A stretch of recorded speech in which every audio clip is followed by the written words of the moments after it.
Welcome back. Groundbreaking work is being done at Mote Marine Lab's new state-of-the-art coral reef research and restoration facility in Summerlin Key in the Florida Keys. Scientists and experts are now able to create large amounts of coral that has been lost at a rapid pace.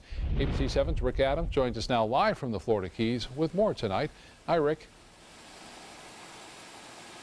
Hey, Scott, there really is a lot of fascinating work being done here, and it's all about coral restoration. The stats are very alarming regarding the loss of coral in recent years. Up to 40% gone from around the world, and an even greater percentage in the Florida Keys, mainly because of temperature change and fossil fuel burning. Dr. Dave Vaughn and his team are changing all that. He's executive director of Mote's new International Center for Coral Reef Research and Restoration. We can do a big impact out there, literally acres and eventually hundreds of acres, restored to 25% more hard corals than was there just a few years ago. A very important part of the coral restoration process is something called microfragmenting.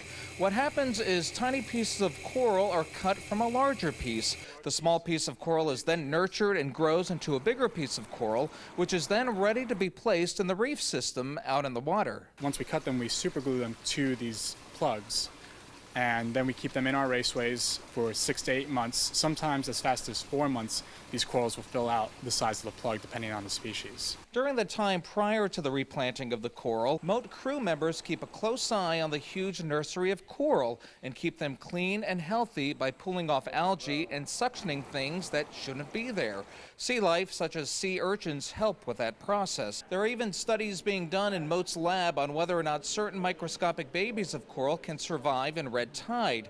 Dr. Vaughn tells us coral reefs support 25% of marine life. More importantly, people don't realize that it's a big economic engine.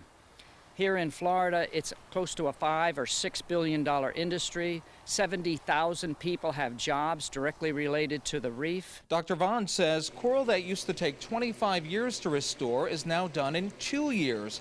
Last year alone, more than 20,000 pieces of coral were replanted in the Florida Keys. And when all is said and done this year, they're expecting to have replanted at least 50,000 pieces of coral. Reporting live from the Florida Keys, I'm Rick Adams. Scott, back to you.